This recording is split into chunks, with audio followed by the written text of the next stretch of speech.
하나님 말씀은 신약성경 갈라디아서입니다. 제 성경책으로는 305쪽에 있습니다. 신약성경 305쪽에 갈라디아서 4장 4절에서 7절까지인데 1절에서부터 7절까지 우리 함께 읽겠습니다.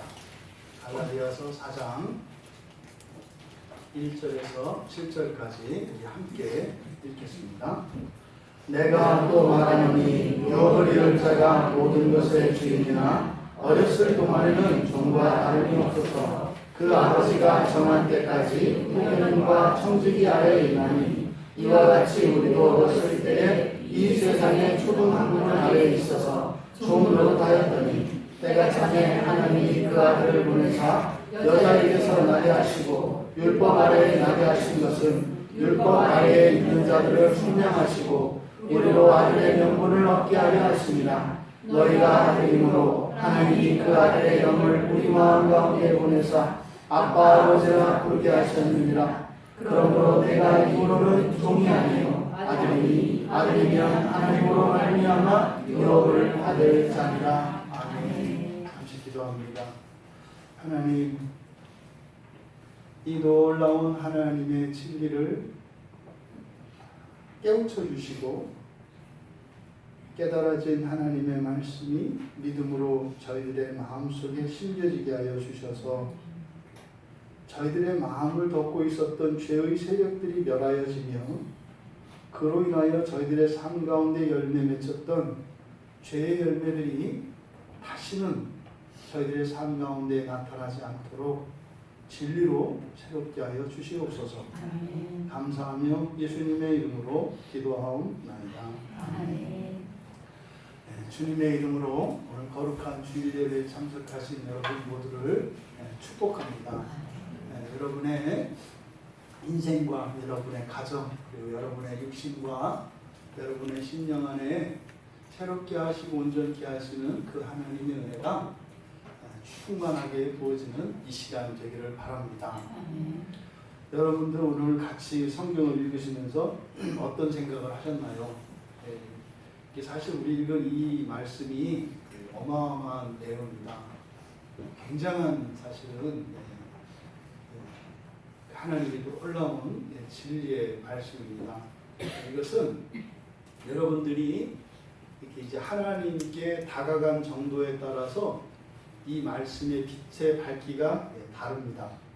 그래서 이 말씀은 어떤 사람에게는 쭉 읽으면서 그런 생각하실 수 있어요. 아, 우리 죄 가운데 있었기 때문에 그렇지, 율법 안에 매이고 그랬으니까 이제는 예수를 믿고 나서 이제는 죄의 세력으로부터 벗어날 수 있다는 것이구나. 이게 1차적으로 우리가 표면에서 얻을 수 있는 진리입니다. 근데 지금 이 말씀은요, 죄와 상관없이 하나님의 그 창조의 경륜, 그러니까 하나님이 창조하시기 이전에 세우셨던 그 계획, 그 작정이라고 합니다. 그 작정과 또 그것이 역사 속에서 어떻게 실현되어 왔는지 이런 것을 이제 경륜이라고 합니다. 이 하나님의 작정과 경륜이 드러나 있는 사실 어마어마한 그 내용을 품고 있는 이 말씀입니다. 이 말씀을 통해서 여러분들의 삶이 새로워지기를 바라고 또 실제로 여러분이 이 말씀을 깨닫는다면 그렇게 됩니다. 여러분들이 더 열심히 일을 하거나 뭐 해서가 아니라 하나님의 말씀을 새롭게 깨닫게 되면 여러분 자신이 변하게 되고 여러분 자신이 변할 때 여러분이 살고 있는 삶의 환경이 바뀝니다. 주변 사람의 성격도 바뀌고 주변 사람이 여러분을 대하는 태도도 바뀌고 여러분들이 맞닥뜨리고 있는 현실의 일들도 어떤 변화가 일어납니다. 이게 예수 믿는 거예요. 열심히 정성을 들여서 응답받고 이러는 게 아니라 진리를 깨달았을 때 과거에는 내가 할 수 없던 일들을 하게 되고 과거에는 좋아하던 것을 싫어하게 되고 과거에는 꺼리던 일을 이제는 적극적으로 열렬히 소원하게 되고 또 나를 괴롭히고 힘들게 했던 내 주변의 사람과 이런 환경들이 이상하게 나에게 친화적으로 우호적으로 바뀐 건 없는데 이상하다. 이게 이제 예수께서 우리에게 주신 구원의 신비입니다. 이런 일들이 지난 한 주 여러분들의 삶 가운데 분명히 있었습니다. 또 이 한 주 더욱 새롭고 강력하게 그런 은혜의 일들이 일어나기를 바랍니다. 아멘. 4절은 때가 참에 하나님이 그 아들을 보내셨다 이렇게 얘기를 합니다. 때가 찼다 이렇게 얘기를 하거든요. 여기서 때는 시간입니다. 그냥 우리가 사용하는 1분, 1초, 1시간, 2시간, 1년, 2년 이 시간입니다. 단위의 시간이에요. 그러니까 그 때가 찼다 라고 하는 이 말이 있고 앞에 2절에 보시면 또 때가 있어요. 2절에 그 아버지가 정한 때, 이때 때는 그런 시간을 말하는 것이 아닙니다. 하나님께서 미리 정해 놓으신 어떤 순간을 이야기하는 겁니다. 그러니까 2절에서 이야기하는 것은 하나님께서 정한 어떤 때까지 어떤 일이 있다는 거예요. 유업자, 아들이지만 종 노릇을 하며 살게 된다는 거예요. 그러니까 마치 왕자가 있는데 왕자는 아직 왕이 아니지 않습니까? 그래서 이 왕자가 왕관을 쓰고 이제 왕의 즉위할 때까지는 그 왕자의 선생님도 있고 말이죠. 또 옆에서 잔소리하는 사람도 있고 다 있습니다. 근데 그때까지는 말 들어야 돼요. 근데 왕 되고 나서는 자기 마음대로죠. 바로 이 부분을 이야기하는 겁니다. 2절에서. 사람이라고 하는 존재는 어떻다는 겁니다. 어떻다는 겁니까? 하나님이 정하신 어떤 때가 있는데 그때까지는 뭐한다? 사람 노릇 못한다 이런 뜻이에요. 사람 노릇 못한다. 근데 이 사람이라는 게 누구다? 하나님의 아들이라는 거거든요. 하나님의 이 자녀, 아들로 나타나 있지만 이것은 자녀입니다. 하나님 자녀 노릇을 못한다는 거예요. 언제까지는. 무슨 말입니까? 클 때까지는. 그래서 어떻게 해요? 이렇게 우리말 성경에는 후견인과 청직이 이렇게 되어 있습니다.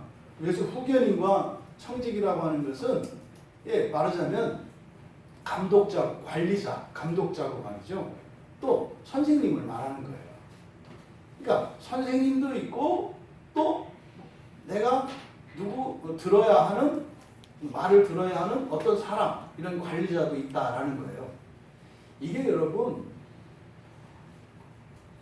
하나님이 맨 처음 창조하시고 성경에서 일어났던 그 타락 사건과 관련돼 있어요. 많은 사람들이 왜 에덴 동산에서 사람이 범죄하게 되나요? 이렇게 물어본단 말이에요. 근데 그런 일들이 언제까지 있는 거다? 정한 때까지.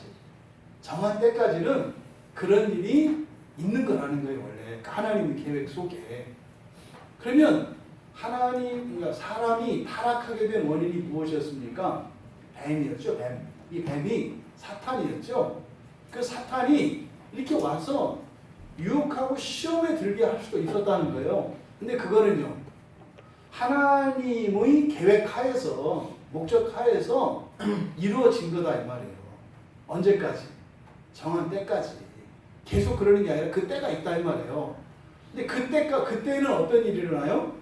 바로 종이었던 이 사람에게 놀라운 변화가 일어나요. 이게 하나님의 계획, 이 작정 안에 있다고요. 그래서 이게 그 결국은 어떻게 됩니까? 사람이 천사보다 뛰어난 존재가 된다고 했죠. 그러니까 사람이 천사보다 뛰어난 존재가 되기 전까지는 상상을 못해요. 하지만 그 일이 어땠다? 정해져 있다는 거예요. 그러니까 지금 앞에 1절에서 3절까지의 이 내용은 단순히 예수를 믿기 이전과 이후, 또 구약의 백성으로 치면 애굽에 있을 때와 출애굽한 이후, 뭐 이런 식으로도 적용할 수 있습니다만, 죄를 떠나서, 죄를 초월해서 이 사람의 존재, 하나님께서 맨 처음에 사람을 창조하셨을 때 그때의 하나님의 계획이 무엇이었는지를 동시에 알게 하는 게 이 말씀입니다. 이 말이에요. 하나님이 맨 처음에 여섯째 날 마지막 끝에 사람을 창조하시고 사람이 이 세상에 있을 때 이 세상을 신이 보시기에 좋았다고 했어요. 근데 그게 뭐예요? 완성된 상태가 아니라 그 뒤로 어떻다? 더 공부도 해야 되고 더 뭐 실수도 하고 훈련도 해야 되는 여정이 남아있다 이 말이에요. 요 이야기를 지금 앞에서 한 거다. 3절까지. 그래서 이 성경에 굉장히 중요한 말이 이 작정과 경륜이라고 하는 말이에요. 이 작정과 경륜. 작정이라고 하는 것은 하나님께서 미리 세워놓으신 계획입니다. 미리 세워놓으신 계획. 그 안에는 우리가 알지 못하는 것까지 다 포함되어 있습니다. 그러니까 사실은 우리의 미래의 일까지도 하나님이 미리 세워놓으신 계획인 작정 안에는 다 드러나 있어요. 그런데 그것이 실현되기 전까지는 우리는 알지 못해요. 그런데 놀라운 것은 이 하나님이 미리 세워놓으신 계획, 이것을 보통 하나님의 내재적 사역이라고 그래요. 하나님이 이 안에서, 우리의 마음 안에서, 하나님 마음 안에서 하시는 일이에요. 그러니까 하나님 안에서 하시는 일이 작정이에요. 그러니까 그것을 바깥으로 드러내는, 이게 대표적인 게 뭡니까? 창조죠.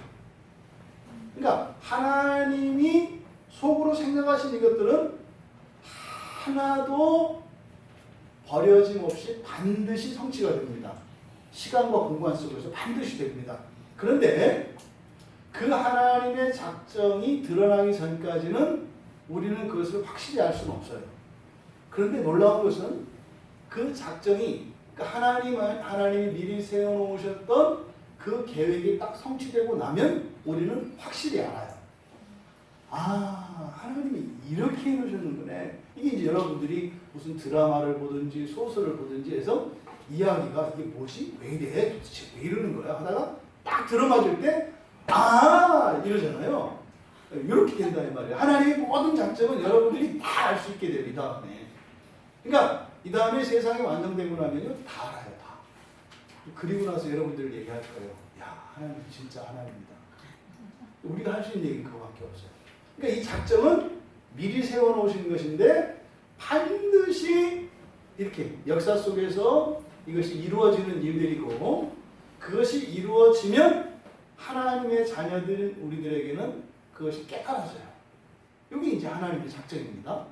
그런데 이 작정이 계획하신 게 그대로 실현되어지는 그 과정 또 여러 가지 이야기들이 있을 거 아니에요. 이 모든 것을 합쳐서 경륜이라고 합니다.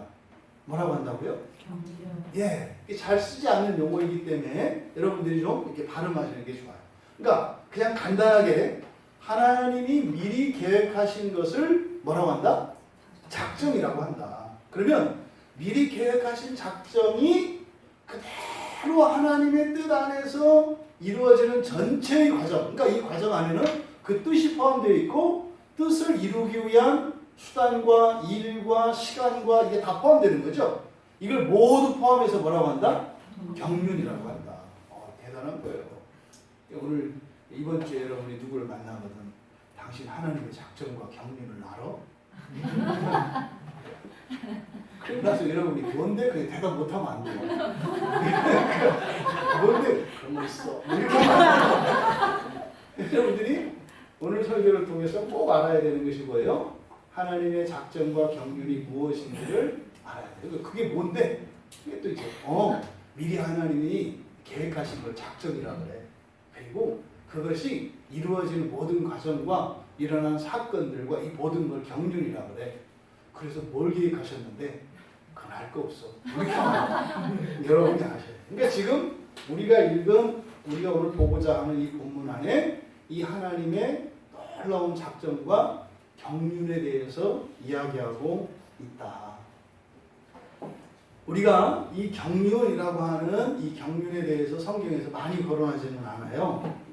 근데 이 경륜 안에는 보통 하나님의 뜻, 하나님의 의지, 하나님의 기뻐하심, 하나님의 예정, 하나님의 예지 이런 모든 것들이 다 포함되어 있습니다. 이것을 한데 어우러서 이제 작정이라고 해요.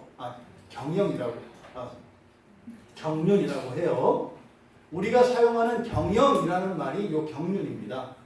성경의 경륜이라는 말을 우리가 경영이라고 바꾸어서 사용하는 거예요. 그러니까 여러분 회사를 경영한다 이렇게 할 때는 회사를 경영한다는 그 말 안에 뭐가 포함되어 있겠어요? 맨 처음에 어떤 회사를 세울지에 대한 계획이 있었겠고, 그렇지 않아요? 거기에 대한 철저한 조사, 타당성 조사가 다 있었을 것이고, 그러면 그 계획을 이루기 위해서 돈을 어떻게 조달하고, 또 어떤 사람들을 쓰고, 또 그 사람들을 어디에 배치하고, 어떤 일들을 누구와 함께 어떻게 할 것인지 쭉 세우잖아요. 그리고 그 사람들이 실제로 다 모여서 그 계획한 대로 하면서 이런 시행착오를 바꾸면서 회사를 꾸려가잖아요. 이게 경영이잖아요. 이게 하나님의 경륜이에요. 하나님의 경륜. 그러면 이 하나님의 이 경륜, 이것을 언급하고 있는 성경의 구절들이 몇 개가 있는데, 에베소서 3장 2절에서는 은혜의 경륜 이렇게 얘기를 해요. 그러니까 이 경륜의 성격이 무엇인지를 가르쳐 주는 거예요. 그러니까 이 경륜은 어떤 것이다? 은혜로운 것이다. 경륜은 은혜로운 것이다. 은혜가 가지고 있는 첫 번째 가장 중요한 개념은 뭡니까? 거저예요, 거저. 하나님이 거저 우리를 위해서 베풀어 주시는 거다 이 말이에요. 이 경륜의 특징이에요. 그러니까 하나님이 계획하시고 이루시는 이런 모든 과정들이 누구의 힘으로? 하나님의 힘으로. 하나님의 사랑과 은혜로 되어지는 것이다. 그러니까 여러분들이 경륜 이렇게 얘기했을 때 또 죽었다. 또 뭐 하라고 하려나 보다. 이렇게 하실 필요 없다 이 말이에요. 경륜은 무슨 경륜이다? 은혜의 경륜이다. 은혜의 경륜이다. 그 다음 두 번째로 에베소 3장 9절에서는 비밀의 경륜이다 이렇게 얘기해요. 비밀의 경륜. 그래서 비밀은 신비입니다. 신비. 그러니까 하나님의 이 경륜은 알 수 있다 없다? 없어요. 미스테리어스. 아주 이거는 신비롭다 이 말이에요. 이 경륜의 특징이 신비로워요. 그래서 교인들이 가끔 이제 그 교회 안 다니는 사람들이 교회 다니는 사람들한테 하는 얘기가 있어요. 교인들에게는 신비인데 세상 사람들에게는 뭐예요? 꿰어 맞추기예요. 교인들은 이게 딱딱딱 맞아요. 근데 이제 예수 믿지 않은 사람은 꿰 맞추기도 잘해요. 온갖 거를 갖다가 또 뭐 이렇게 붙이고 저렇게 붙이고 막 그래서 막 껴붙여. 그러니까 예수 밖에 있는 사람들을 그 끼워넣기라고 이야기를 하고요. 예수 안에 있는 사람들은 신비예요. 왜요? 그들은 그냥 우연히 이루어진 것으로 보이거든요. 그냥 어떤 힘과 그러니까 계획과 권능에 의해서 이루어진 게 아니라 그냥 뭐 그렇게 된 거다 이렇게 생각을 하기 때문에 그 사람들은 그냥 끼워 맞추기라고 생각을 한다고요. 근데요, 우리들은 이것을 신비라고 하죠. 지난 한 주 여러분들이 일주일을 살았던 여러분이 밟았던 땅과 만났던 사람과 오늘 이 자리에 오기까지 신비입니다. 신비다. 오늘 아침까지 우리 다리가 부러졌으면 여기 안 있어요. 물론 오실 분도 있어요. 부러져도 올 분 있어요. 근데 어떤 사람은 못 올 수도 있어요. 어떤 사람. 그리고 오늘 아침에 딱 나오려고 그랬는데 어디서 일당 100만 원씩 5시간만 해줘. 이렇게 하면 오셨겠지만 마음은 틀렸을 거야. 그러고 나서 그렇겠지. 오늘 하여튼 은혜만 안 주기만 이런 마음으로 왔겠지. 네. 그러니까 신비라고요. 여러분이 당연하게 심지어는 당연하게 여기는 정도가 아니라 여러분이 만족하지 못하는 여러분의 일상조차도 신비해요. 그 시간 그 자리에서 그런 일이 일어나는 것 자체가 좋고 나쁘고를 떠나서 신비라고요. 그러니까 얼마나 많은 변수를 지나서 우리가 한 주일을 살았는지 몰라요. 이런 일들을 다 누가 한다고요? 천사들이. 죽어나는 거예요, 천사들. 천사가 아니라 사람으로 만드신 하나님께 감사하시는 여러분 되시기 바랍니다. 여러분 천사로 태어났으면 죽어라 일만 하는 거예요. 그리고 이놈의 힘은 지치지도 않아서 계속해요. 천사. 여러분들은 사람으로 태어나서 그 성김을 받고 살아요. 이게 신비랍니다. 여러분이 왜 천사로 안 태어나고 사람으로 태어났어요? 이거 신비라고 한다고요.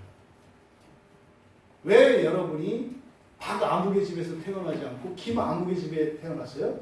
신비라고 한다고요. 이거는 세상 사람들은 팔자 타령하고 재수 타령한다고요. 내가 엄마만 안 만났어. 너는 그 벼락 맞았지. 엄마가 만나서 이만큼 사는 거지. 그래서 신비라고 신비. 내가 뭐가 어쨌든 이게 아니죠. 오늘이 신비 그 자체인 것을 믿으시기 바랍니다. 그러니까 이게 비밀의 경륜이라는 게 뭐예요? 우리의 삶이 신비예요. 여러분 존재 자체가 신비라고. 그렇지 않아요? 제가 그냥 너무 말라가지고 그 맨바닥에 눕지를 못하던. 그래서 그 친구들이 옛날에 그 구들장에 그냥 철썩철썩 안고 들어오는 거를 너무너무 신기하게 바라볼 때가 있었어요, 제가. 과거에. 그게 말라본 사람들은 무슨 말인지 알아요. 다른 사람들은 절대로 방석 없이 맨바닥에 못 앉아요. 이 엉치뼈가 닿고요. 들어누면 모든 뼈가 다 베겨서 절대로 맨바닥에 접촉할 수가 없어요. 항상 그 사이에는 두툼한 무엇이 있어야. 그런데 그 두툼한 것을 내 몸에 지니고 다닐 수 있게 되는 신비, 이게 상상도 할 수 없는 거예요. 네.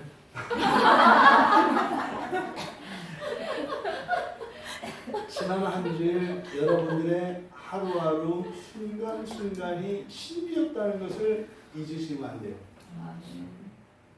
여러분 마음에 들고 안 들고 이거보다 더 중요한 것은 그보다 먼저 이게 신비라고 하는 것을 잊으면 안 돼요. 이게 얼마나 놀라운 것인지. 그러니까 이 3장 9절에서 이야기하는 이 비밀의 경륜이라고 하는 이 말씀을 통해서 우리가 우리의 인생을 어떻게 대해야 하는 것인가를 가르쳐 주세요. 또 골로새서 1장 25절에서는 하나님의 경륜이라고 해요. 하나님의 경륜. 그러니까 이것은요, 하나님의 절대 주권입니다. 이게 바꿀 수가 있는 게 아니에요. 이렇게 바꾸고 이렇게 할 수 있는 게 아니에요. 왜요? 하나님이 세니까? 아니에요. 하나님은 진리시니까. 하나님은 사랑이시고 하나님은 선이시니까 바꾸시면 안 돼요.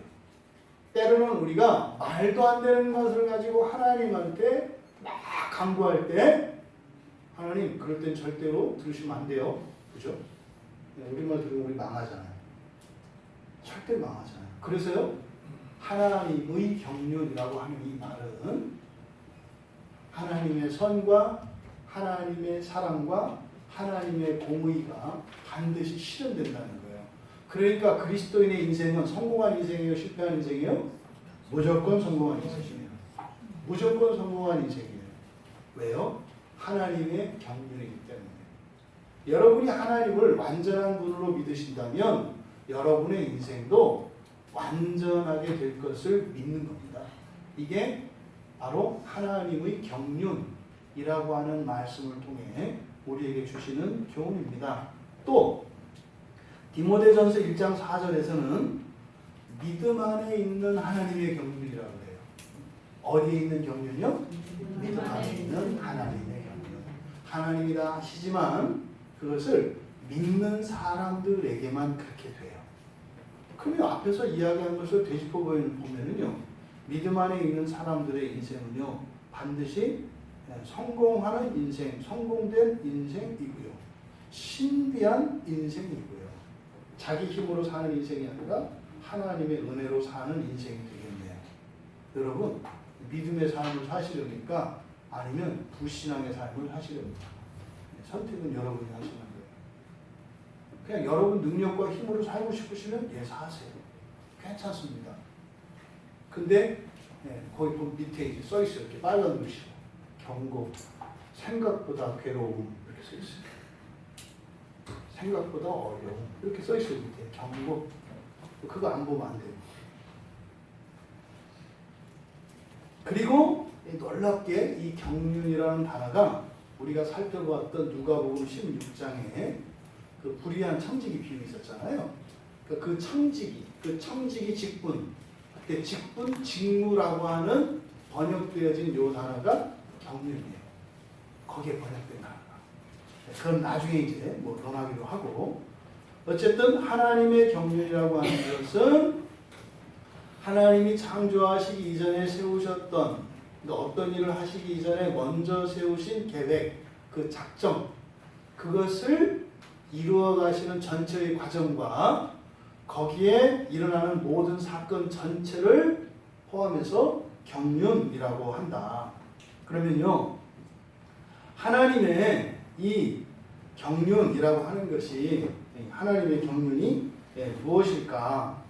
이게 굉장히 중요한 겁니다. 하나님의 경륜이 무엇인지 아는 일은 굉장히 중요합니다. 에베소서 1장 10절에 한번 여러분 찾아보세요. 이거는 여러분이 좀 찾아보셔야 돼요.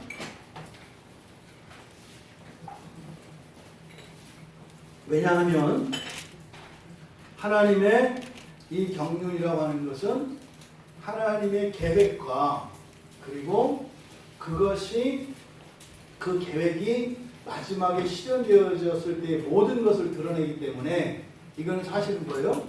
우리의 신앙과 인생의 답지예요, 답지. 이 답지를 아는 거라고요. 우리말 성경에는 경륜을 구절로 빼버렸는데 그 경륜은 10절에 있는 내용이 그거예요.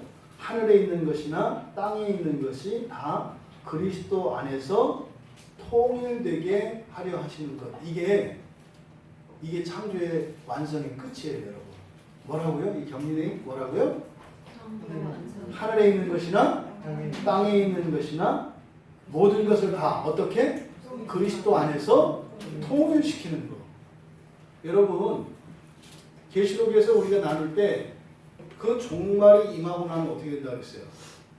하늘과 땅의 경계가 사라지고 말이죠. 네, 모든 영적인 그 생물들과 이런 육체를 가진 이런 육체적 생물들, 이 모든 게 다 하나가 된다고 했죠. 하나의 세계가 이렇게 된다고요. 진짜 여러분, 제가 소설 얘기하는 거 아니에요. 이렇게 된다고요. 지금은 눈에 보이는 것들과 보이지 않는 것, 보이는 세상과 보이지 않는 세상이 있죠. 나중에는 어떻게 된다고요? 이게 다 통일이 된다니까요. 하나로. 보이는 세상, 보이지 않는 세상이 하나의 질서로 여기서 통일된다라고 하는 것은 머리 아래 질서를 잡는다 이런 의미예요. 그러니까 그리스도를 머리로 해서 이 모든 것들이 완벽한 질서를 이루게 되는 거예요. 우리는 알고 있죠. 그리스도 밑에 누가 있어요? 네, 사람이 있다고요, 사람이. 근데 사실은 원래 종이지만 우리가 지난주까지 살펴봤던 것처럼 어떻게 돼요? 친구처럼. 그렇게 이 세상을 다스리게 된다고요. 이게 하나님의 경륜이에요. 여러분 얘기하시는 거예요. 지금 이 하나님의 경륜이 여기서 나타나고 있는데 앞에 2절에서 갈라디아서 4장 2절에서 뭐라고 그랬어요? 하나님이 정하신 때까지는 하나님이 이렇게 어떤 시간을 두신다는 거예요. 어떤 시간을? 종로릇하며 살도록 하는 시간이 있다는 거예요. 또 정해진 기간 동안. 그런데 이제 4절에서 뭐라고 합니까? 때가 참해. 이때 때는 그냥 시간이라고 했어요. 그러니까 하나님이 정하신 그 때까지의 시간이 어떻게 했다? 다 지나갔다라는 뜻이에요. 시간이 다 지나갔다 이 말이에요. 다 지나가고 채워지고 딱 넘어가는 순간이에요. 그러니까 요 때를 이제 보통 하나님의 때라고 해요. 하나님의 작정의 때까지 시간이 흐르잖아요. 이렇게. 그래서 딱 이제 그 작정이 실현되게 되는 그 순간, 요 때를 하나님의 때라고 해요. 이거를 카이로스라고 합니다. 그러니까 지금 4절에서 이야기하는 때가 참해. 이것을 다른 말로 하면 뭐예요? 하나님의 때. 이걸 헬라어로는 카이로스. 이렇게 얘기하면 되는 거예요. 그러니까 뭐예요? 때가 참여할 때는 여기는 이게 두근거리는 거예요. 왜? 그때까지는 잘 몰라. 하나님의 작정이 무엇이었는지 모른다니까요. 그러면 때가 참여니까 이거 뭐예요? 개봉막두 이런 거예요. 개봉막두. 이야, 하나님이 계획하신 그 일을 드디어 이제 이루실 때가 됐다는 얘기네? 요거를 때가 참에 이렇게 얘기합니다. 그러니까 4절에 때가 참여할 때는 어떻게 되는 거예요? 가슴이 벌렁벌렁벌렁 하는 거예요. 야, 이게 뭔 일이래. 마치 여러분들이 뭐예요? 누군가가 이게 봉투를 딱 줬는데 느낌이 있잖아. 돈과 돈이 아닌 것은 느낌이 달라. 돈이 들어있을 때는 이게 돈의 촉감이 있어요. 그죠? 쿠션도 다르고 이게 달라. 이 재질이 속에 있는데도 손끝에서 느껴. 우리의 손은 돈에 민감해. 딱 만지면 이렇게 느껴진다고요. 그때 어떻게 해요?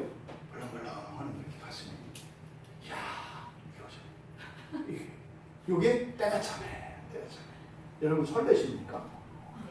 설레십니까? 설레십니까?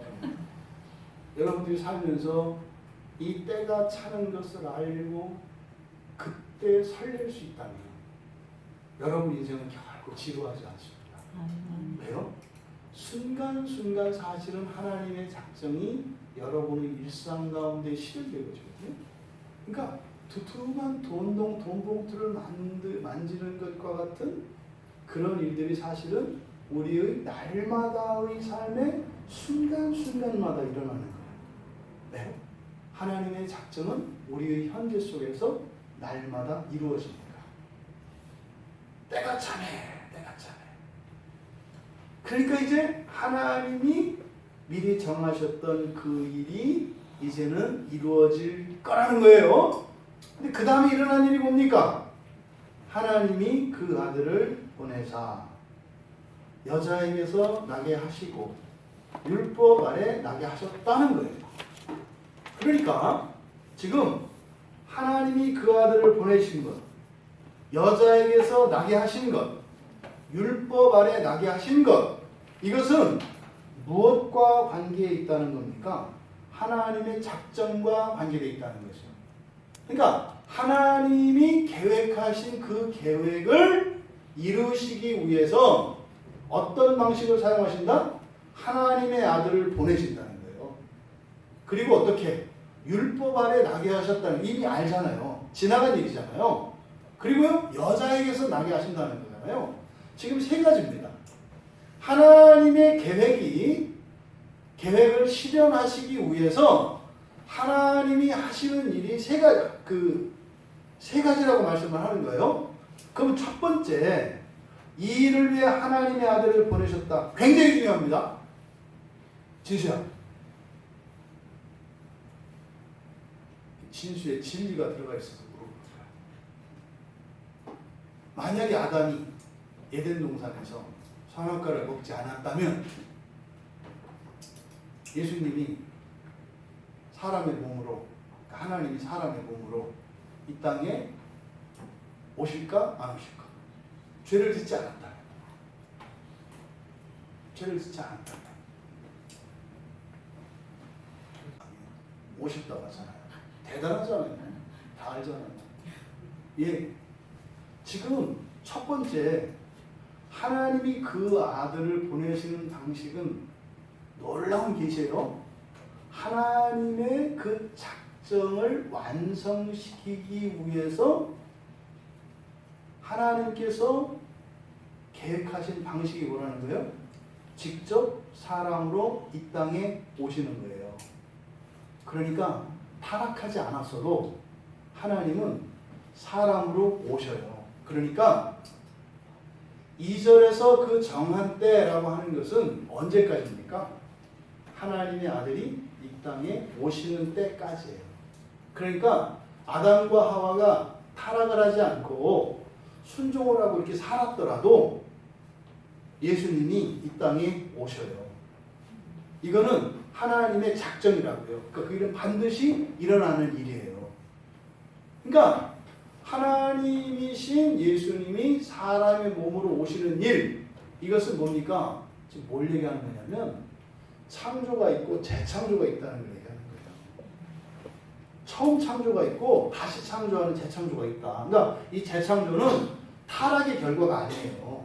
원래 하나님의 계획 속에는 한번 창조하시고 이거를 완성시키신 다음에 다시 창조하는 일이 하나님의 작정 안에 있다는 얘기를 여기 하고 있는 거라고요. 그래서 엄청난 얘기라고 말씀을 드린 거예요. 그런데 만약에 그때 아담과 하와가 타락하지 않았다면 탈락했죠. 그때는 예수님이 어떻게 왔겠어요? 왕으로 오셨겠죠. 그때는요, 모든 이들이 예수님을 영접했겠죠. 단 한 사람도 예수님을 거부하지 않아요. 그런데 타락했기 때문에 어떻게 해요? 하나님의 아들이 오셔도 사람들은 영접하지 않아요. 완전히 달라진 거예요. 하지만 오셔요. 지금 여기서 얘기하는 게 바로 굉장히 중요한 사상입니다. 이건 뭘 얘기냐면 사람은 한 번 창조로 끝이 아니라는 거예요. 그리고 나서 어떻게 해요? 재창조, 거듭나는 일이 있다고요. 그러니까 거듭나는 것은 단순히 죄의 용서를 받는 게 거듭남의 목표가 아니라고 그랬죠. 인간의 존재의 한계를 뛰어넘는 게 거듭나는 거예요. 목표예요. 여러분 예수 믿는 게 지옥 안 가는 게 이게 아니라니까요. 제발 그렇게 살지 마세요. 예수를 믿으면 벌 안 받고 지옥 안 가는 이게 아니에요. 그건 빚이 있으니까 빚을 갚아주는 것 뿐이요. 근데 그거는 아무것도 아니라니까 사실은. 진짜 중요한 건 뭐예요? 천사를 능가하는 존재가 되는 거. 이게 거듭남의 핵심이에요, 여러분. 그런데 이 생각하지 않고 사람들이 어떻게 해요? 맨날 빚 갚을 생각. 내가 구원을 받았나? 진짜 맞나? 이게 지금 뭡니까? 하나님의 작정이 그 하나님의 작정의 신비를 모르기 때문에 자꾸 이런 생각을 하는 거예요. 이렇게 하면 또 제가 그냥 여러분들 그냥 두고 못 가죠. 여러분 맨날 먹고 사는 거 얘기하는 거예요. 되고 싶은 거, 하고 싶은 거, 못하는 거, 이거 얘기하는 거예요. 그런 존재가 아니라니까요. 때가 차네. 이제는 그럴 때가 아니라고요. 몰랐을 때는 그렇게 살았지. 무엇을 먹을까? 무엇을 마실까? 어떤 집을 살까? 이거는 종들이 하는 거예요. 종들이. 이제는 뭐요? 천사를 능가하는 존재로 만드시기 위해서 예수 그리스도께서 이 땅에 오신 거라고 하는 것은 잊으면 안 돼요. 물론 불순종 때문에 그동안 우리가 이렇게 카드 돌려막기해서 지어놓은 빚이 있어요. 그러니까 거기에 그것도 갚아주시는 거지. 근데 이건 주가 아니에요. 이 죄의 문제를 해결하는 건 주가 아니라고.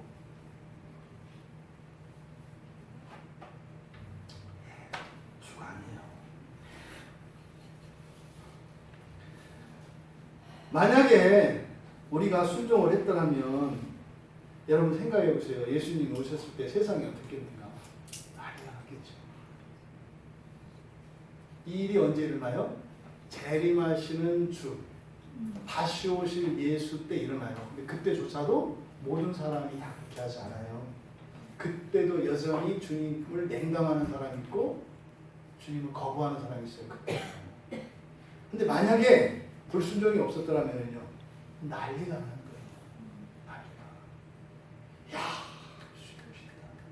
이제 우리가 종의 때가 끝났다. 종의 때가 끝났다. 이제는 천사를 부리는 영광스러운 그 통치자가 되는 날이 왔다.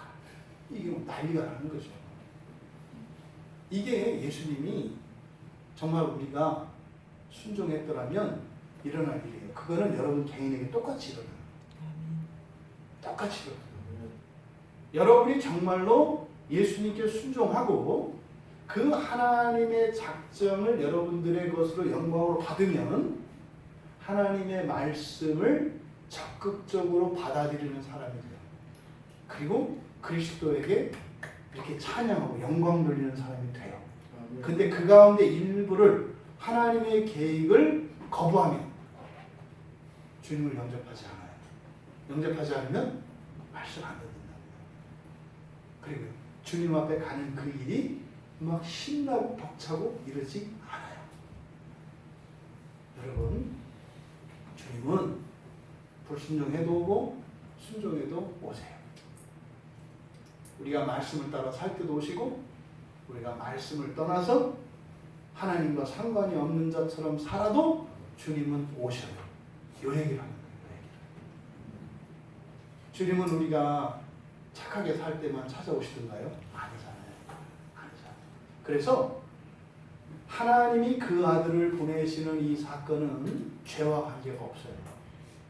하지만 뒤에 있는 사건, 여자에게서 나게 하시고 율법 아래 나게 하시는 것, 이것은 여자에게서 나게 한다라고 하는 것은 정상적인 생육의 법칙을 떠나서 처녀 생식을 말하는 거예요. 그럼 뒤에 있는 이 두 가지, 여자에게서 나게 하신 것과 율법 아래 나게 하신 것, 이것은 아담의 불순종의 결과입니다. 아담의 불순종의 결과로 여자에게서 나게 하세요. 왜요? 여호와께서는 하나님 말씀에 불순종한 아담과 하와에게 벌을 내리셨잖아요. 그때 여자에게 어떤 벌이 내려졌어요? 여자에게 내려진 벌 가운데 임신하는, 그래서 고통을 크게 더하고 수고하는 벌을 내리셨어요. 그래서 어떻게 해야 돼요? 수고를 해야 돼요, 하와는. 그래서 여자에게서 난다고요. 그럼 여러분, 야, 지독하다. 그렇게 또 고통을 주기로 했다 해서 또 그렇게 또 나게 하냐? 그게 목적이 아니라 사실은 그것보다 우리가 흔히 원시복음이라고 하는 창세기 3장 15절에 나오는 여자의 후손이 네 머리를, 뱀이죠. 이게 너는 뱀의 머리를 상하게 할 것이라고 하는 이 원시복음이 있어요. 그러니까요, 그 뱀의 머리를 밟기 위해서 여자의 후손으로 오셔야 되는 거죠. 그러니까 벌을 받는 것에 초점이 있는 게 아니라 바로 뭐예요? 원수 마귀의 머리를 밟아버리기 위해서 여자에게 나게 하신 거죠. 이게 죄의 결과, 이렇게 된 겁니다. 그 다음에 율법 아래 나게 하신 것, 이것도 불순종의 결과죠. 아담이 넘지 못했잖아요. 순종하지 못했잖아요. 선악과를 먹지 말라고 그랬는데 먹었잖아요. 그러니까 불순종했잖아요. 그러니까요, 숙제를 했어요, 안 했어요? 못했어요. 안 밀렸다고요, 숙제가. 여러분, 밀린 숙제는 반드시 해야 돼요. 넘어가는 거 없어요. 그러니까 예수님께서 율법 아래 오신 목적은 뭐예요? 아담 할아버지가 하지 않고 남겨놓은 그 숙제를 누군가가 해야 된다고요. 그 일을 위해서 율법 아래 오셨다, 이렇게 얘기를 한 거예요. 그러니까 예수님은요, 순종의 모본을 놓으십니다. 순종의 모본을. 그러니까 예수님은 바로 아담이 넘지 못한 그 벽, 순종의 벽이죠. 그 순종의 벽을 넘는 일부터 시작하셔야 되는 거예요. 그래야 이게 이어지죠. 그러니까 아담이 선악과를 받아먹은 이것은 사실은 하나님이 가장 원하셨던 계획은 아니에요. 하나님의 작정 속에는 두 가지가 있어요. 그게 뭐예요? 순종과 불순종이 있다고요. 둘 다 하나님의 계획 안에 있어요. 만약에 이 선악과를 먹지 않고 순종했으면요, 우리가 여러분들이 살았던 인생 안에 있었던 슬픔과 어렵고 부정적인 것들 다 없어요. 인류 역사 속에서도. 사실은 그게 뭔지 우리는 몰라요. 만약에 순종을 했더라면 영광만 있어요. 기쁨과 즐거움과 찬양만 있어요. 그냥 사는 내내 그렇게 사는 거예요. 그렇게 하면서 예수 그리스도가 오는 것이 순종의 방식이에요. 하나님의 작정. 그 다음에 또 다른 하나님의 작정의 또 다른 계획은 뭐예요? 불순종하는 거예요. 우리가 아담이 만약에 불순종했어. 그랬을 때 이제 하나님이 그 계획하셨던 그 정해진 그때가 차고 나면 바로 천사를 능가하는 존재로 만드시는 그 일을 이루시기까지 이 과정이 다른 과정이라고요. 그게 뭐예요? 우리가 살았던 과정이에요. 인류의 역사의 과정. 그래서 하나님의 작정에 순종과 불순종이라고 하는 두 가지 방식이 있는데 그거는 우리에게 선택하도록 주어져요. 근데 순종의 순종을 선택하든 불순종을 선택하든 하나님은 반드시 그 일을 완성시키셔요. 이게 하나님의 경륜이라고요. 근데 우리는 어떤 경륜 속에서 살아가요? 불순종한 그 계획표를 따라서 우리가 선택을 하며 살아가요. 지난 한 주를 말씀드리는 거예요, 여러분. 여러분 지난 한 주 동안 사실 때 순종의 길을 따라 사셨고 어떤 건 불순종의 길을 따라 살았다고요. 이게 매주 일어난다니까요. 매일 일어나고요. 성경 안에 있었던 수천 년의 역사가 지난 한 주 여러분들의 삶 속에 그대로 일어났어요. 또 이 한 주에 또 일어날 겁니다. 여러분들이 순종을 택하든 불순종을 택하든 괜찮아요. 왜? 하나님은 어떤 것으로도 하나님의 경륜을 이루실 거니까. 반드시 여러분을 하나님이 구원하실 거예요. 반드시 여러분을 하나님의 형상을 담기까지 완성시키실 거예요. 그건 변함없어요. 근데 선택은 여러분에게. 근데 순종과 불순종 이것을 선택했을 때 사실은 달라지는 것은 뭐다? 내 인생만 달라져요. 불순종을 택하면 인생 괴롭다니까. 괴로운 방식도 여러 가지예요. 사사건건 안 되는 괴로운 방식도 있고, 예? 될 듯 하다가 막판에 안 되는 괴로운 방식도 있고, 예? 어마어마하게 됐다가 한 방에 떨어져서 다시는 재기 못하게 되는 어려움도 있고 다양해요. 여러분들은 어떤 인생을 선택하기를 원하세요? 순종의 길을 따라 살기 바랍니다. 성경의 교훈은 불순종의 길을 걷지 말라는 거예요. 될 것 같아도 안 된다. 돼도 무너진다. 이게 성경의 교훈이에요. 순종의 길을 따라 하나님의 경륜의 성실을 맛보는 여러분들 다 되시기 바랍니다. 그래서 이 율법 아래 나셔서 예수님께서 이제 순종하시는 거죠. 그래서 죽기까지 순종하시는 거예요. 그래서 왜? 하나님의 그 작정을 이루시기 위해서. 그게 하나님의 그 계획을 이루는 방식이었다고 지금 얘기를 하는 거죠. 이게 다 지나간 얘기죠. 다 아는 얘기다. 여러분들도 다 알아요. 예수님 얘기가 아니라 여러분 얘기거든요. 여러분도 어떤 것도 순종하잖아요. 어떤 건 순종 안 하잖아요. 그럴 때마다 여러분들 안에 일어났던 이런저런 일들은 바로 순종과 불순종과 관련되어 있다고 하는 것을 여러분들이 연결시키실 수 있으셔야 돼요. 그러면 여러분, 그 아들을 보내셨고 여자에게서 나게 하셨고 율법 아래 나게 하셨대요. 이렇게 하신 목적이 무엇인지를 5절에서 밝힙니다. 율법 아래 있는 자들을 속량하시기 위하고 또 하나 뭐예요? 우리를 아들의 명분을 얻게 하려고 하는 이 두 가지 목적을 이야기합니다. 아까 뭐라고 그랬어요? 네. 우리가 에베소서 1장 10절에서 하나님의 경륜이 무엇인지 알았잖아요. 그러니까 뭐예요? 이 세상 모든 것을 그리스도 안에서 통일시키는 게 최종적인 목적이라고 그랬죠. 그러면 그 하나님의 최종적인 목적, 그 경륜의 최종적인 목적의 그 시작, 이게 뭐라는 거예요? 먼저 죄 가운데 있는 하나님의 자녀들을 건져내시는 거예요. 건져내서 어떻게 해요? 아들답게, 하나님 자녀답게 만드시는 거라는 거죠. 그래서 그것을 뭐라고 합니까? 율법 아래 있는 자들을 속량하시기 위함이다. 율법 아래 있다라고 하는 것은 무슨 의미겠어요, 여러분? 율법 아래 있다고 하는 것은 죄 아래 있다 이 말이죠. 그러니까 빚 아래 있다 이 말이에요. 빚이 있다 이 말이에요. 빚을 가지고 있는 자들을 어떻게 하려고 한다? 빚 갚아주려고 오셨다 이 말이에요. 빚 갚아주려고 오신 예수님 좋아요, 안 좋아요? 좋잖아요. 그런데 왜 그 빚을 이야기 안 한대요? 희한하잖아요. 빚을 갚아주려고 오셨는데 빚을 감춰. 왜? 부끄러워서.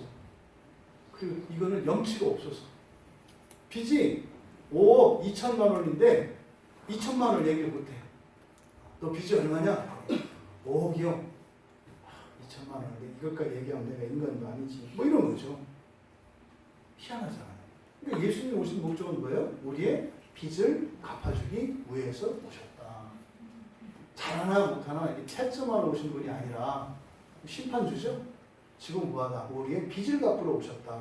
여러분들에게 필요한 게 있으세요? 왜 얘기 안 해요? 그거 도와주려고 오셨다니까요. 여러분 한번 여러분 스스로에게 물어보세요. 지난 한 주 동안 기도를 한 번도 안 했잖아요. 신비로운 일이에요. 정말 신기해요. 그렇게 도움이 필요한데 절대 도움을 한 번도 안 청했잖아요. 이야, 놀랍잖아요. 예수님이 왜 오셨다고요? 우리의 빚을 갚아주기 위해서. 빚을 갚아주기 위해서. 그러니까 자꾸 예수님을 오해하지 마세요. 그러니까 여기서 율법 아래에 있는 자들을 속량하신다고 하는 의미는 그런 거예요. 여러분들이 살면서 어려운 거, 네? 물론 거기엔 잘못한 것도 있고 있어요. 근데 잘못을 했든 잘했든 중요한 건 뭐냐면 어려운 거예요. 여러분이 잘해도 힘들다면 그것도 빚이요. 그것도 빚이라고. 그것조차도 갚아주는 거예요. 그러니까 죽을 힘을 다해서 까딱까딱 이렇게 사람들한테는 이렇게 인정받고 살지만 그냥 까딱까딱 이렇게 살고 있으면 그것도 빚이요. 그것도 도와주시려고 예수님이 오신 것이다. 이게 율법 안에 있다는 뜻이에요. 예수님께서 끊임없이 얘기하시잖아요. 네? 내가 온 거는 잃어버린 자를 찾아 구원하려고 한다. 잃어버린 자라고 하는 의미가 길을 잃은 사람이라는 뜻도 있고 자기 거를 잃어버린 사람이라는 뜻도 있어요. 자기 걸 뭘 잃어버려서 자기 것을 찾고 있는 사람이라는 뜻도 있고 아예 집돌한 사람이라는 의미도 있고 그건 이제 두 가지 해석이 가능하다고요. 이 형용사이기 때문에. 그러니까 여러분들은 잃어버린 게 없으신가요? 무슨 말이에요? 여러분 필요한 게 없냐 이 말이에요. 그 사람들 도와주려고 왔다고 얘기하시잖아요. 뭐 받으러 온 게 아니라. 또 요한이 그런다고요. 봐라 하나님의 어린 양이다. 그런다. 근데 예수님께서 그렇게 구속하시는 방식이 뭐예요? 당신의 목숨을 사람의 대성물로 주려 함이니 이거 뭐겠습니까? 예수님의 것으로 채워주신다는 거예요. 제가 10,000원을 잃어버렸어요. 잃어버린 거예요. 10,000원을 잃어버렸어요. 예수님이 오셔서 그냥 10,000원을 주는 게 아니라 $10,000를 준다 이 말이에요. 이해되세요? 왜? 예수님 돈은 달러 돈이거든요. 나는 이게 한국 돈인데 예수님 돈은 달러 돈이라고. 그러니까 사실은 달러 돈도 비교가 안 되는 거죠. 예, 하늘에 $10,000를 틀어주시는 거예요. 그러니까 하나님, 나는 10,000원 잊어버렸는데 그래 내가 만자라고 쓴 건 이거밖에 없다 야 $10,000. 그러니까 그냥 그거 10,000원 찾아주는 게 아니에요. 한국 돈 찾아줘요. 여러분의 걸 잃어버린 거, 여러분 과거에 잃어버려봤자 얼마나 잃어버렸겠어. 네? 많이 잃어버렸다면 좋겠네. 아멘. 많이 받을 것이니. 그러니까요. 죄 있는 곳에 은혜 더한다는 게 그냥 이렇게 그냥 관념적인 게 아니에요. 네? 그러니까 예수님께서 대속하시는 방식이 뭐예요? 자기 것으로. 예수님의 것으로. 속죄의 개념에는 죄가 무한하니까 무한한 생명으로만 속죄할 수 있어요. 근데 우리 필요의 칙은 뭐예요? 내가 필요한 그것을 꼭 맞게 주시는 게 아니라 뭐예요? 하늘의 것으로 이렇게 채워주신다는 거예요. 아멘. 그러면요. 필요하면 필요할수록 제가 팔이 없어졌어요. 이렇게 다쳤어. 주님한테 팔을 달라고 그래요. 그럼 이제 이게 뭐는 거예요? 아이언맨 팔이 오는 거예요. 잃어버렸더니. 예? 심장이 떨어져 나갔어. 예? 너무 놀래갖고. 그때 심장을 달라고 했더니 뭐예요? 영원히 뛰는 무한 심장을 주시는 거예요. 그러니까 우리 안에 지금의 것이 하나라도 남아있으면 되겠어요? 안 되겠어요? 안 되겠죠. 그러니까 앞다퉈 눈 떼고 피 떼고 팔 빼고 한 거예요. 이게 뭐예요? 모든 걸 다 내놔라. 왜? 그 뒤에는 뭐가 있다고 했어요? 바꿔줄게가 있다 했죠. 모든 것을 다 내놔라. 그 뒤에 뭐가 있다? 바꿔줄게. 뭘로? 하늘의 것으로. 아멘. 하늘의 것으로 바꿔줄게. 그랬더니 그거를 맨날 달라고 그래. 어제는 손 줬더니 또 이번에 왼손 달라고. 뺏으려는 게 아니에요. 내놓으라고 하는 목적은 뭐예요? 바꾸려고. 바꿔주려고. 무엇으로? 영원한 것으로. 영원한 것으로. 여러분, 예수님이 오신 그 목적, 그러니까요, 항상 예수님은 못 줘서 안 다녀요. 못 줘서. 그러니까 예수님 잠 못 주무실 것 같아요. 진짜 잠 못 주무실 것 같아요. 주고 싶어 죽겠는데 그 말도 안 되는 걸 듣고 계산하는 우리를 보고 우라통 터져서 잠 못 주무실 것 같아요. 쓰레기를 들고 아까워해. 아니 여러분, 여러분의 모든 것을 주님이 주시는 완전하고 무한한 것으로 바꾸시는 그 복이 여러분 모두에게 임하기를 바랍니다. 두 번째로 우리로 아들의 명분을 얻게 하려신다. 여성분들 발끈하지 마십시오. 여기서 아들은 그냥 자녀를 말하는 겁니다. 그냥 자녀. 성경에서 아들, 남자 이럴 때는 그냥 사람 이렇게 보시면 돼요. 자녀의 자녀. 자녀입니다. 우리로 자녀의 명분을 얻게 하려 하신다. 여기서 이제 우리말 성경에 이렇게 자녀가 아들의 명분이라고 번역되어 있는데 여기 다른 데에서는 양자로 번역되어 있어요. 아들의 명분이라는 게 자식된 자격 이런 뜻이에요. 그러니까 법적인 자녀. 이거를 명분이라고 하는 거예요. 그러니까 양자됨이죠. 양자됨. 우리로 아들의 명분을 얻게 하신다. 하나님이 정하신 때까지는 우리의 신분이 뭐라고 그랬어요? 종이었다고 그랬잖아요. 종. 근데 이제 때가 됐어요. 그 때가 된 것은 바로 예수님이 이 땅에 오신 걸 말하는 거죠. 그러니까 그 뒤로는 우리가 뭐가 됐다? 하나님의 자녀가 됐다. 하나님의 자녀가 됐다. 그래서 예수님이 이 땅에 오셨다는 거예요. 네? 그러니까 우리는 이미 됐어요. 왜? 하나님의 작정이 있었어. 그런데 그때가 차서 예수님이 오셨어. 왜? 그 작정을 이루셨고. 그러니까 그 일은 이루어졌어요? 안 이루어졌어요? 이루어진 거예요. 그래서 우리는 하나님의 자녀가 된 거다 이 말이에요. 여러분 여기에는 왜 그냥 자녀 아들이라고 하지 왜 양자라고 했을까? 여러분 그냥 친자녀가 되는 게 좋아요? 양자가 되는 게 좋아요? 남자. 이게 부모가 누구냐에 따라 달라요. 이 부모가 누구냐에 따라서 친자녀가 좋을 수도 있고 양자가 좋을 수도 있어. 원수 같은 마귀 같은 부모 오면은 친자녀인 게 좋을까요? 별로 안 좋아요. 근데 엄청난 뭐 가쁘고 좋은 사람이야. 친자녀가 좋을까요? 사실은 그렇지 않아요. 성경에서 이야기하는 친자녀와 양자의 의미는 우리들이 감정적으로 생각하는 것과 달라요. 친자녀와 양자됨의 차이는 뭡니까? 친자녀는 내가 낳은 거죠. 양자는 뭐예요? 법적으로 아이가 된 거죠. 법적으로 자녀된 거죠. 여러분, 내 마음대로, 엄마 아빠 마음대로 하는 부모님이 좋아요? 법대로 하는 부모님이 좋아요? 아니, 여러분 자녀들을 엄마 아빠 마음대로 하는 부모가 좋아요? 아니면 법대로 반듯하게 하는 부모가 좋아요? 진시야, 어떤 부모가 좋아? 엄마 마음대로 하는 엄마가 좋아? 아니면 법대로 하는 엄마가 좋아?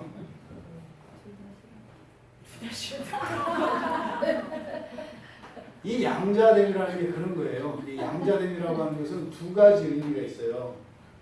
첫째, 자식이 아닌데 자식 되었다는 무자격을 나타내요. 무자격성을. 원래 자격이 없다는 거죠. 자격이 없었던 자였다는 걸 나타내요. 그런데 그 결과는 어떻게 되느냐? 이거는 영원하고 불변한 거예요. 양자는. 고대에서 자기 자식은 버릴 수 있어요. 무슨 말이에요? 지울 수 있다고요. 그러니까 우리식으로 하면 호적에서 팔 수 있다고요. 근데 양자는 못 파요. 양자는 못 파요. 그러니까 하나님도 우리를 양자 삼으시고 나서 후회도 소용없어. 왜요? 못 버려. 좋아요, 안 좋아요? 좋아요. 왜? 우리는 버림받을 짓을 많이 하거든. 나도 몰라. 이번 주에 어떻게 버림받을 짓을 어떻게 할지. 그러니까 나도 나를 못 믿으니까 어떻게 해야 돼? 친자식이 되는 것보다는 양자가 되는 게 신상의 이루어요. 이게 양자됨의 의미예요. 그러니까 양자된 것은 차별하는 이런 게 아니에요. 양자됨은 법적으로 이것을 묶어버려서, 이게 왜? 언약이죠. 언약으로 묶어버려서 이것을 버리는 순간 하나님도 하나님이 아니에요. 그러니까 이 양자됨이라고 하는 두 가지 의미가 있는 거예요. 자격이 없는 나를 친자식보다도 더 존귀한 자로 영원한 자식으로 삼으셨다라고 하는 게 이 양자됨입니다. 그럼 여러분 보십시오. 이제 그렇게 하기 위해서 왔대요. 예수님께서. 실제로 일어난 거예요. 그 일이. 그러면 진짜 그렇게 됐는지 안 됐는지 여러분 어떻게 알아요? 여러분들이 하나님의 자녀가 됐는지 안 됐는지 어떻게 아냐고요. 이게 중요하잖아요. 느낌이 중요한 게 아니에요. 그러니까 지금 6절에서 얘기하는 것은 너희가 아들임으로 이렇게 한다고요. 그러니까 뭐예요? 6절, 7절에는 하나님의 자녀가 된 증거를 얘기한다고요. 하나님의 자녀가 된 증거. 그러면 6절은 번역이 좀 매끄럽지 않습니다. 너희가 아들임으로 하나님이 그의 아들을 우리 마음 가운데 올려서 아빠 아버지라 부르게 하셨느니라 이렇게 되어 있는데 이게 이제 왜곡된 거예요. 그래서 어떻게 해요? 이 아빠 아버지 그래서 여러분 그 아버지하고 친하면 아빠라고 하지 않습니까? 그래서 여러분도 아버지를 아빠로 부를 수 있는 여러분들 되시기 바랍니다. 아니에요. 이건 그냥 알아보고 둘 다 아버지라는 뜻이에요. 그러니까 하나는 이런 거죠. 여러분들은 이제 하나님의 자녀가 되어서 하나님을 Father라고도 부르고 파파라고도 부르고 아버지라고도 부릅니다. 요 얘기예요. 그러니까 이거를 우리말의 아빠, 아버지 이렇게 얘기하고 하시면 안 돼요. 희한한 것은 아버지를 아빠라고 부르는 데가 많아요. 스리랑카도 아빠예요. 아버지가 똑같아요. 왜? 그냥 언어학적으로 알아먹고 뿌리에서 왔기 때문에 그런 것 뿐이에요. 그렇게 의미를 붙들고 하시지 마시오. 그러니까 그냥 아버지예요. 근데 여러분 여기서 부르다라고 하는 이 말, 부른다고 하는 말은 그냥 아버지 이렇게 부르는 걸 말하지 않아요. 이거는 크라조거든요. 크라조는 비명이에요. 비명지르는 거예요. 으아! 사람 살려! 이게 크라조예요. 그러니까 여기서 아빠, 아버지라고 부른다는 건 뭐예요? 옛날에는 그랬어요. 옛날에. 특히 우리 권사님들 넘어지거나 뭐 떨어지면 어떻게 해요? 아이고 아버지. 그거 얘기하는 거예요. 여기서 아빠, 아버지를 부른다는 게 아이고 아버지 요거예요. 이거. 그러니까 아버지를 부르려고 부르는 게 아니라 놀래서 무서워서 아이고 아버지 이럴 때는 이제 무서운 거예요. 그렇죠? 그러니까 이걸 말하는 거예요. 그러니까 지금 우리말 성경에서 이렇게 하나님을 아버지라고 부르게 하는 게 좋은 거다 이런 의미가 아니에요. 이게 지금 해석이 좀 잘못되어 있어요. 이게 직역을 하면 그런 거예요. 우리는 누구냐? 아버지를 아버지 하고 외치는 게 우리라는 거예요. 그러니까 이거는 여기서 이 크라조라고 하는 말은 그냥 이렇게 부르는 의미가 아니라 그냥 무의식적으로 나는 거예요. 비명이에요, 비명. 아버지! 이게 그냥 아버지를 부르는 게 아니에요. 그러니까 우리가 하나님을 어떻게 해요? 찾아. 그러니까 사실 이 크라조가 의미하는 건 뭡니까? 기도잖아요, 기도. 여러분들이 진짜 힘들어지면 그냥 기도가 돼요. 아이고, 아버지, 이거 어떡하면 좋아요? 이 세상에 나밖에 없는 것 같아요. 하나님 어쩌면 좋아요? 이래가 틀어졌는데 이거 어쩌면 좋아요?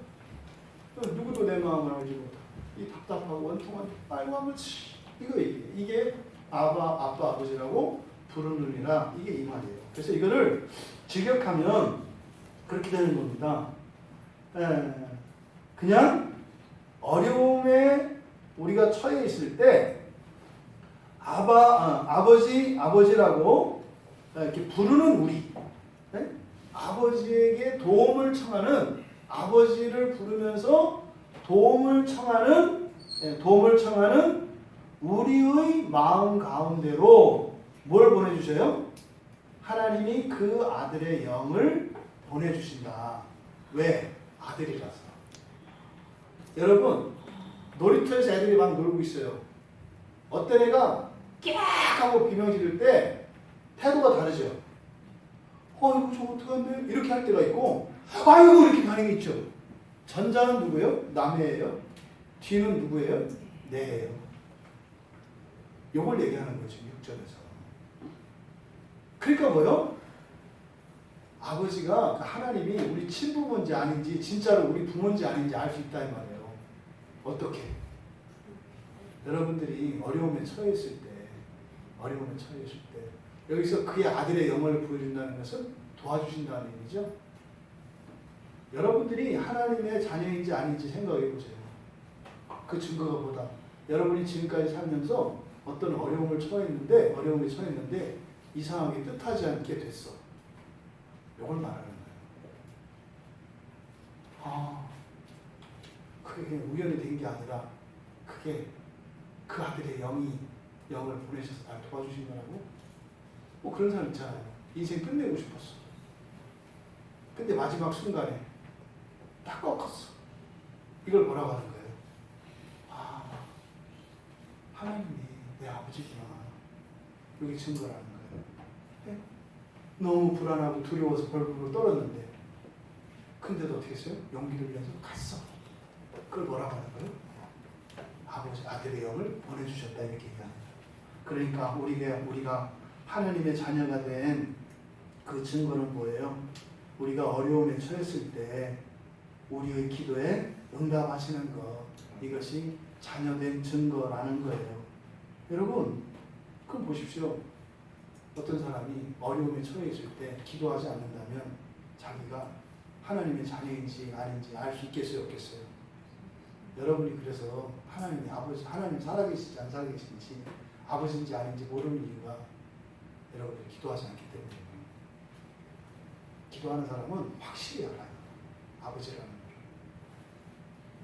잘못 기도하면 야단도 치시고 고쳐주신다니까요. 근데 정말로 내가 필요한 것을 들어주세요. 그러니까요. 여러분들이 하나님의 자녀인지 종인지 알고 싶으면 어떻게 하면 돼요? 여러분의 어려움을 하나님께 기도해 보시면 아는 거예요. 심지어 그냥 비명을 질러도 달려오시는 하나님께 도움을 청했을 때 여러분의 아버지가 절대로 가만히 있지 않으신다는 거죠.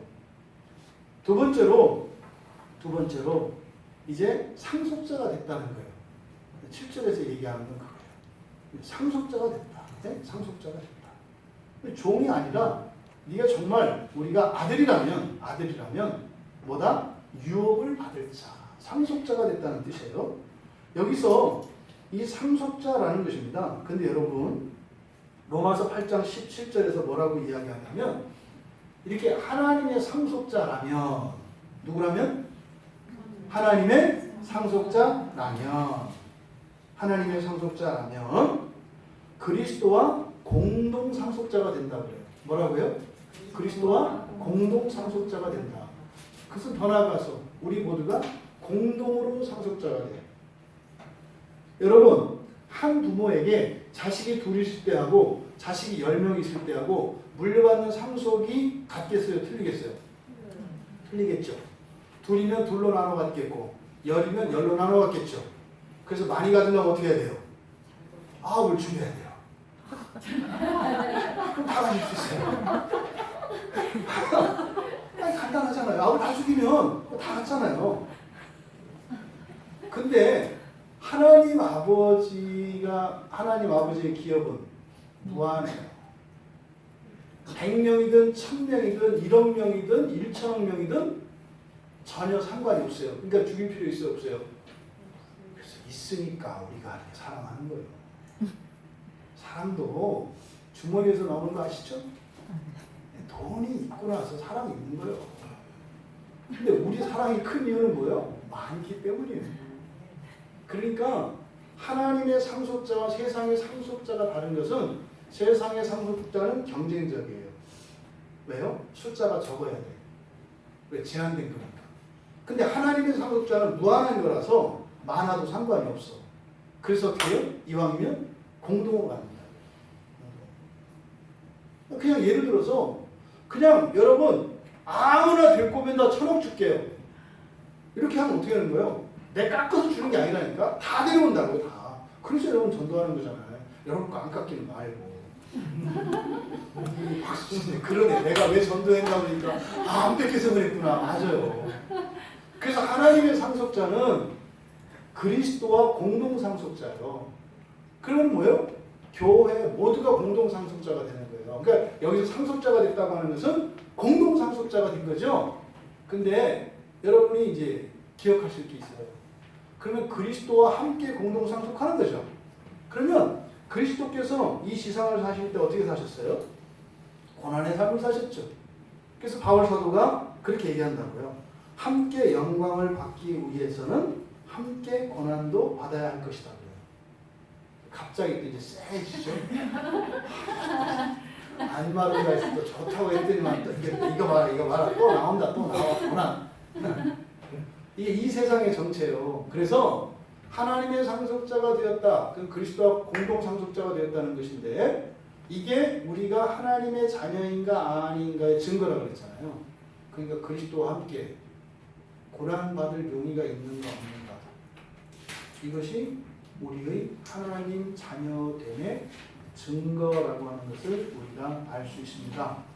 근데 여러분, 우리가 당하는 고난은요, 그리스도께서 받으시는 고난과 비교할 바가 못돼요.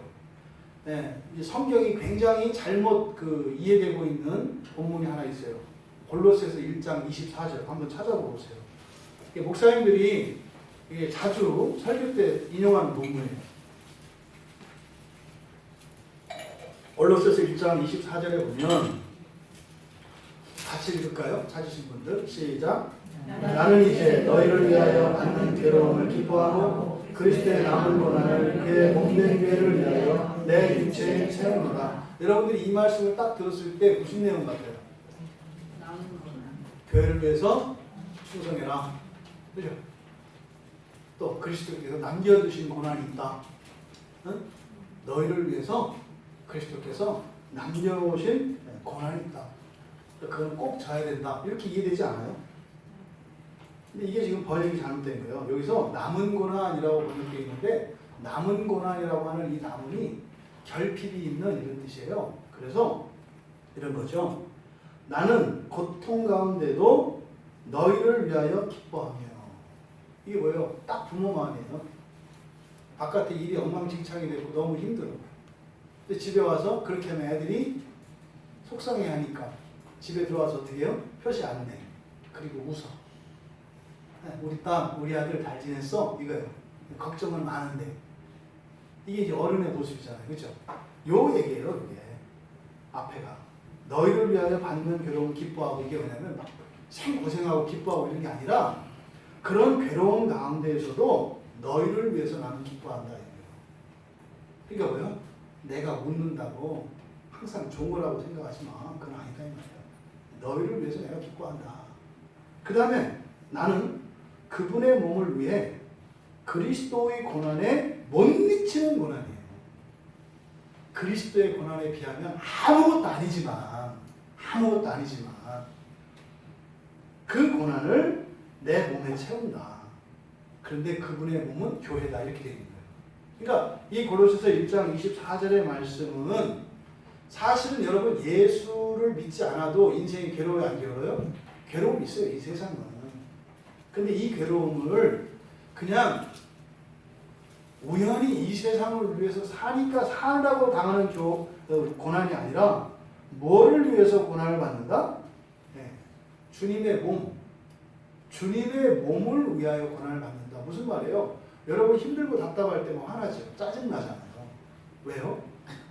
목적이 없기 때문에. 능력이 없어서 재수 나빠서 일이 안 되니까 화나고 답답하고 괴롭다고요. 여러분 사시면서 불편하고 뜻대로 안 되는 일이 있을 때 뭐라는 거예요? 그것을 그리스도를 위해서 하는 것으로 바꾸라는 그 지혜예요, 여러분. 여러분이 누명을 쓰고 감옥에 들어가 있을 때 막 일을 팍팍 가려는 게 아니라 뭐 하라는 거예요? 주님, 제가 주님을 위해서 이 고난을 당합니다. 이렇게 하라는 거예요. 그러니까 이 고난에 대한 이해가 바뀌어요. 또 많은 사람들이 이런 고난이 생겼을 때 하나님 원망하거든요. 몰라서 그러는 거죠. 몰라서. 이 고난은 우리가 하나님 자녀된 증거예요. 왜 그런다고 그랬어요? 무엇 믿고 그래요? 하나님이 돕는 자라는 걸 아시기 때문에 그러는 거예요. 일을 이렇게 바로 잡아서 고치는 게 아니라 어차피 뭐요? 내가 비명을 지르면 하나님 와서 도우실 거거든요. 어떻게? 그 일을 순리대로 푸는 게 아니라 하나님의 것으로 주실 거거든요. 그래서 고난을 참는 거라고요. 근데 지금 이 골로새서 1장 24절 말씀이 잘못 번역이 되어 있어요. 그러니까 이것은 공동 상속자의 특성을 말하는 것이요. 그래서요, 그 영광을 받기 위해서는 고난도 함께 받아야 된다. 여러분들이 하나님의 도우심을 받는다면 그 이전에는 무엇이 있었다는 거예요? 그런 불편과 고난조차도 주님을 위해서, 주님의 몸을 위해서 받았다는 거예요. 아시겠습니까? 이것이 하나님 자녀된 증거다. 이렇게 얘기를 하는 겁니다. 여러분, 종은요 상속이 없어요. 종은 상속이 없다고요. 그냥 어떻게 해요? 일만 하는 거예요. 죽어라고. 그래서 앞에 4장 1절에서 뭐라 그랬습니까? 유업을 이을 자가 모든 것의 주인이나 어렸을 동안에는 종과 다름이 없다. 그러니까 종은요 어린애처럼 사는 거죠. 어린애처럼. 네? 이렇게 그냥 소망도 없고 말이죠. 명예도 없고 말이죠. 책임도 없고 거룩한 사명감도 없어요. 그리고 참을 줄 아는 인내심도 없어요. 그리고 희생도 없어요. 그러니까 오직 뭐예요? 그냥 당장 눈앞의 즐거움과 편안함만을 추구하며 살아가는 거예요. 종들의 목표는 뭐예요? 오늘 조금 덜 힘든 거예요. 종들의 목표는 뭐예요? 오늘 조금 더 맛있는 거 먹는 거예요.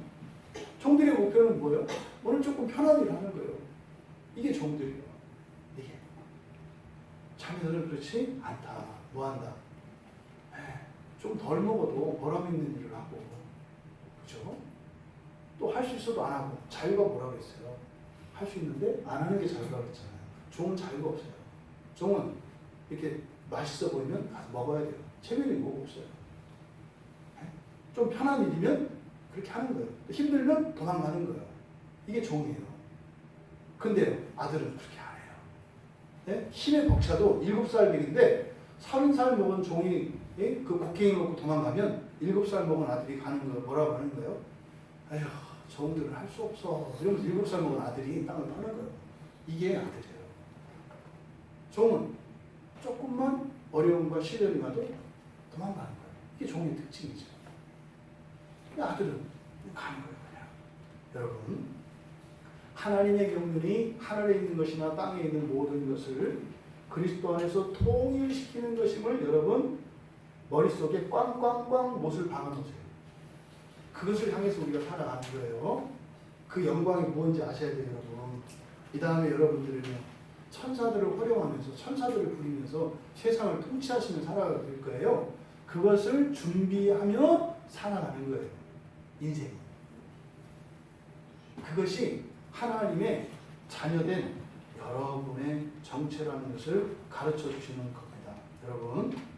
그런데 오늘 성경은 하나님의 아들들의 현재의 상태에 대해서 얘기를 해요.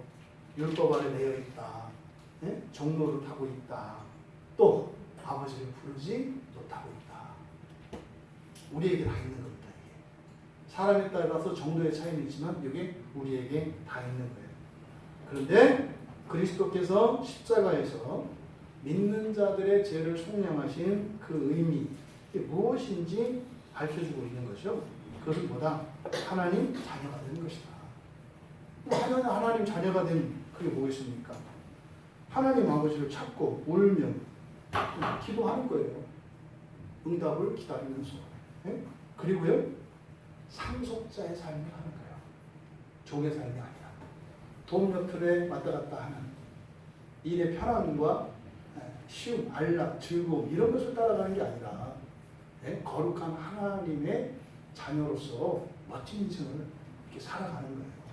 이것이 여러분들의 진정한 인생이라는 겁니다.